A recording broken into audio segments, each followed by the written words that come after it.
L'épidémie à coronavirus touche plusieurs pays dont le Sénégal. Le ministère de la Santé et de l'Action sociale invite toute la population à continuer à respecter les mesures d'hygiène individuelles et collectives, se laver les mains régulièrement avec de l'eau et du savon ou utiliser une solution hydroalcoolique. Éviter de toucher les yeux, le nez, la bouche, utiliser un mouchoir pour tousser, éternuer ou se moucher, puis jeter le mouchoir dans une poubelle, ou bien tousser ou éternuer dans le creux du coude. Éviter les grands rassemblements, les accolades et de se serrer la main. Pour plus d'informations, appelez gratuitement au 800 00 50 50. Ensemble, nous vaincrons le coronavirus.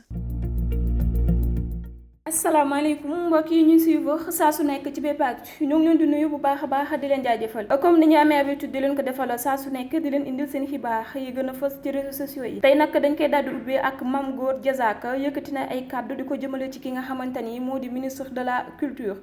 di ko wax mu jàppale askan bi waaye tamit mu jàppale waale ñi nga xamante ni ñoo di artistes yi ndax ginnaaw ba fi jàngoro ju duggee ba tey amul benn artiste boo xamante ni rek taxaw nga di tëggu concert maa ngay dox ci benn xumbaay lu dul jàppale ñi nga xamante ni ñoo di autorités yi pour ñu mën a xeex feebar bi donc ñoom tamit tollu nañ ci situation boo xamante ni soxla nañu ku leen dimbali teg ci nag kii nii di président de la république yëkkati na alal jox ko ministre de la culture pour mu jox ko artistes yi te boobu ba tey dégguñu ko benn yoon mu gersu leen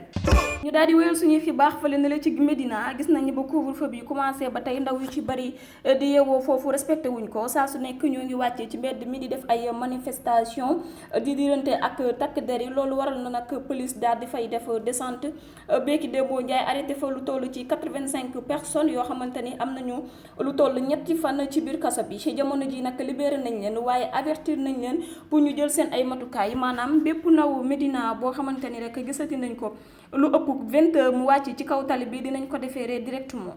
daal di wéyal suñuy xibaar ci Madiambal Diagne ginnaaw journalu quotidien ba mu xëyee daal di tiitre ni Touba moom mooy centre jàngoro yi Covid 19 loolu war na nag mbir yu bari daal di koy attaqué daal di taal li nga xamante ni moom moo di journal la moo fan yi yëpp ñoo ngi koy critiqué ci réseaux sociaux yi ndax attaqué bi nga xamante ni attaqué na ko waa Touba di leen denn lekk li nga xamante ni rek moom moo di jàngoro ji te naan foofu la mu njëkkee ñëw waaye tamit fa lay gënee law rek ndax cas communautaire yu ci bari foofu la xewee. ñu ñëwee ci wàllum sport Bombardier min ñi nag dafay waaj a am 45 ans le 21 octobre bii nii di ñëw nekk na loo xamante ni commencé woon naa wër réseaux sociaux yi ñu naan day waaj retraité ndax CNG du nangu ko am 45 ans ba pare di bëree ci biir arène bi loolu waral na nag mu yëkkati ay kàddoom ci journal L'Observateur di leeral naan xamul kan moo jël bulletin de naissance am moom falsifié ko ba di ko dugal ci réseaux sociaux yi naan Bombardier day waaj a am 45 ans moom 45 ans mi ngi koy am le 21 octobre incha allah donc amaan na droit am fi ñaari combat ci saison bi ak saison bi nii di ñëw. mel ni cas communautaire yi mi ngi gën a law ci réewum Sénégal ba tax na tey ji amaan nañu yeneen 8 cas communautaire yoo xamante ni benn bi mi ngi nekk fële na la ci Thiès waaye Thiès kaay comme fa dal ab xale bu taalibe la boo xamante ni daara mi ngi nekk ci côté hôpital régional Ahmadou Sakhir Ndiéguène tax na daara boobu daal di nañ koy tëj jël sëriñ ba ak yeneen taalibe yi nga xamante ni ñoo fa doon yeewoo daal di leen di mettre en quarantaine ci benn hôtel bu nekk foofu noonu ci Thiès kaay. Wally Ballago Seck doomu Thione Ballago Seck bi ginnaaw ba mu yëgee xew-xew bi nga xamante ni moom moo am ci famille Pouye bi maanaam famille bi nga xamante ni génn nañ leen seen kër ñuy yeewoo ci mbedd mi di fa toggee di fa lekkee di fa naanee lu ëpp weer ak lu topp ndax coow bi nga xamante ni doon nañ ko am ci ginnaaw yaa moom kër gi wala moom moo kër gi mu nekk problème boo xamante ni nag seen waajur yi ak ñeneen ñoom ñoo ko sekkoon loolu waraloon na justice daal di saisir kër gi daal di leen di bàyyi ci mbedd mi loolu nag waral na moom Wally Ballago Seck jël lu toll ci 1 million de francs CFA ngir jàppale leen ko maanaam seen wàllum dund donte sax yóbbuwu leen ci kër bu ñu mën a nekk waaye jox na leen lu toll ci 1 million de francs CFA pour ñu mën a def li nga xamante ni moom moo ji seen ay besoins en attendant kii nii di ministre de l'intérieur Aly Ngouille Ndiaye jël na affaire bi en charge pour xool dëgg gi fan la féetee bu fekkante ni famille Pouye gi ñoom moom kër gi dinañ fa duggaat waaye bu fekkante ni moomuñu ko tamit dinañ ko jébbal seen borom moom tamit en attendant jël na benn salle boo xamante ni dañ ci daan amal ay réunion pour famille Pouye boobu mën di fa tëdd di fa yeewoo. naaw coow bi nga xamante ni Dame Amar amaloon na ko ba kii nii di Bathia mu daal di ci ñàkk bakkanam mu fële na le ci Almadi soirée privée bu ñu doon amal cette fois ci naka kii nii di Bay di Amar lañ doon jiin baaraamu tuuma ci ay 2 heures du matin dafa doon dawal ba pare dafa màndi woon teg ci dafa doon violenté ñi nga xamante ni ñoom ñoo di homme de tenue yi moom nag justifié na ko ba mu set wecci nee na 2 heures du matin asthme bi moom moo ko daanee loolu waraloon nag mu jóg ko doon dem pharmacie di wuti ay garab ba mu yemee ci ASP yi ñu daal di koy wàññi ci la ñibbi waat te ba mu xëyee ci suba gi sax moom moo yóbbu boppam ci commissariat bu Jëppal ngir justifier génn bi nga xamante ni génn na ko 2 heures du matin waaye amul benn violation boo xamante ni amal na ko ci ASP yu ñu taseeloon ba pare di mettre en garde ñi nga xamante ni ñoo commencé di yàq seen deru famille bi naan amaar yi dañuy utiliser ay dorog ak ay sàngara mu nekk loo xamante ni rafetlu ko benn yoon moom Betty Amar te ginnaaw ba mu waxtaanee ak commissaire bu Jëppal mettre na ko en garde à vue 24 heures waaye après da koo bàyyiwaat mu daal di ñibbi ci këram. bu ko defee mbokk yi ñu daal di jàll ak yéen ci xibaaru bitim réew yu màccoo ci jàngoro ya coronavirus bi ñu daal di koy ubbee ak réewum France ginnaaw ab étude boo xamante ni defal nañ ko nee nañu bu doonul woon confinement total bi dinañu gis lu toll ci 60 000 personnes wala lu ko ëpp sax loo xamante ni dinañu ñàkk seen bakkan ci jàngoro yu coronavirus bi. loolu waral na le président de l'ACNEB bi médecine yëkkati ay kàddoom naan lii nii di port des masques maanaam dafa war a nekk obligation ci réewum France te déconfinement partiel bi nga xamante ni ñu ngi koy waxtaanee maanaam di bàyyi bërëb commencé di amal seen ay activité nekk na loo xamante ni mënagul nekk ndax situation France tey jii la gën a graaw. ñu daal di jàll ca réewum Allemagne jamono ji commencé nañu di amal seen premier essai clinique de vaccin boo xamante ni bu résultat yi baaxee dinañ ko séddale ci yeneen réew yi pour ñu mën a faj ñi nga xamante ni ñoo di seen ay patients mais pour le moment pays bi nee nañu résultat yi ñu gisagum ci biir labo bi nekk na résultat yoo xamante ni c'est satisfaisante maanaam daal dal na xel pour que ñu mën a wax ni li ñuy defar nekk na vaccin contre jàngoro yoo coronavirus bi. fële na lee ci Tanzanie yi nga xamante ni 95% ñu fay yeewu ay musulman lañu tëj nañu jàkka yi tëj lépp loo xamante ni nag musulman yi dañ fa daan amal seen activité teg ci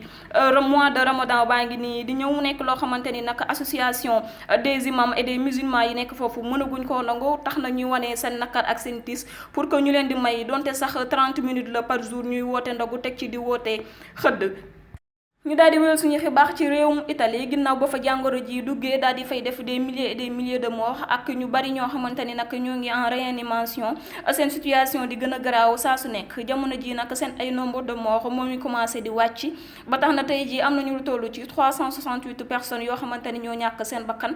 duñ ni baax na macha allah mais mën nañ ni alhamdulilah ndax ñi fa daan ñàkk seen bakkan par jour daan na dépassé nombre boobu. waaye teewul nii buñ ko jàngatee ci monde bi ak yeneen réew yi nga xamante ni jàngoro yo coronavirus laal na leen Italie nekk na le pays le plus touché maanaam ñi fa ñàkk seen bakkan ñoom ñoo gën a ëpp ci monde bi ginnaaw Chine ca Wuhan bi nga xamante ni fa la jàngoro bi sokkee ko jamono ji nag ginnaaw Italie mën nañu Amérique moom moo fi tegaat tànk ci jàngoro ji ndax fële na le ci réew mu New York ñu fay ñàkk seen bakkan par jour xamatuñu nu ñu toll teg ci nag nanguwuñu président Donald Trump daal di leen di yóbbu ñu def confinement total ñoo ngi manifesté wu ci bedd mi mais malgré manifestation yi ñu amal teewul na ñoo ngi respecté li nga xamante ni moom moo di mesure de sécurité yi maanaam ku ci nekk rek yaa ngi sori yoo ak sa morom lu tollu ci 1 mètre yaa ngi takk sa masque. yamul foofu yeneen jafe-jafe yi nga xamante ni réew mu Amérique mi ngi koy jàngoonteel jamono muy ko fajkat ya fay yeewoo nee ngi jàmmaarloo ak Donald Trump pour mu daal di leen di mettre rek dans de très bonnes conditions maanaam amuñu masque yi nga xamante ni moom la ñu soxla pour mën a tiim maladie faj leen amuñu tamit matériel yi nga xamante ni moom la maladie soxla pour que seen wér-gu-yaram daal di mucc ayib. daal di jàll ci réew mu Espagne fa woon na woon tey la leen jàngoro yu coronavirus gën a sonal ba tax na nag seen confinement bi ñu prévoir woon ci 11 mai bi dañ ko daal di reporter rek boo moytuwul dina àgg juin te boo moytuwul sax fin juin lay mujjee dem ndax mënatuñoo amal benn activité jamono yu néew yi ubbi woon nañu magasin yi nga xamante ne ñoo gënoon a yaatu maanaam magasin yi nga xamante ni bu ñu amee ay clients yi mën nañu ran dina am espace boo xamante ni de protection lay doon waaye teewuñu loolu ba tey génnewu leen li nga xamante ni moom moo di jàngoro yu coronavirus bi saa su nekk rek seen ay nombre day gën di yokku ñu gis ni daal loolu nekkul solution boo xamante ni dañ ko mën a tekk pour génn ci li nga xamante ni moo di jafe-jafe yu ñuy dund jamono ji di dellu siwaat ci réew mu Sénégal tey ci 23 avril 2020 bi ginnaaw ba ñu amalee lu toll si 387 tests 37 ci ñoom ñoo amee jàngoro yu coronavirus bi 29 yi contact suivi la waaye 8 yëpp contact communautaire la contact communautaire bi nga xamante ni moo jaaxal askan bi waaye ci biir 8 contacts communautaires yi gis nañu 5 yi mi ngi génnee ci Touba, beneen bi Mbacké, benn ci ñoom mi ngi génnee ci Tivaouane, waaye beneen tamit mi ngi génnee ca Thiès kaay mu nekk ab taalibe boo xamante ni rek dafay nekk ci mbedd mi di yalwaan. mu nekk loo xamante ni tamit au début ñëpp a ngi ko doon waxtaanee, maanaam protection des talibé ndax ñoom ci boppam ñoom ñoo gën a exposé, waaye ñeent ci ñoom tamit seen wér-gu-yaram mucc na ayib ba ñu daal di leen di yóbbu ci seen kër yi. bu ñu defee bilan depuis le 2 mars ba suñu jonn yàlla tey jii lu toll ci 479 personnes amee nañu jàngoro yu coronavirus bi fii nii ci Sénégal. 6 personnes daal di ci ñàkk seen bakkan te lu ci ëpp ay mag la, te ci tamit dañoo nekkoon ay diabétique. benn nit boo xamante ni évacué woon nañ ko. donc 257 personnes tamit seen wér-gu-yaram mucc na ayib, waaye lu ci toll ci 215 personnes ñoo ngi sous traitement. di leen fàttaliwaat mbokk yi saa su nekk rek ngeen di jëfee li nga xamante ni moom la ministre de la santé di digle saa su nekk, di takk seen ay masque bu ngeen di génn, waaye tamit ngeen jël seen ay gel di raxas seen loxo chaque 30 minutes. ngeen moytu li nga xamante ni moom moo di mbooloo yi, ndax mbooloo yi moom moo gën a gaaw a propager jàngoro yo coronavirus bi. surtout tamit ngeen respecté li nga xamante ni moom moo di couvre-feu bi, ndax gis nañ ni Sénégal ñu ci bari commencé nañ ko di ko respecté, waaye am na ci ndaw yu bari yoo xamante ni ba suñu joonu yàlla tey ji caaxaan lañ ko jàppee. donc mbokk yi noonu la demee, fi la ñu yem ak yéen ci seen xibaaru Actunet di leen jaajëfal te di leen jox dig daje ba suba incha allah.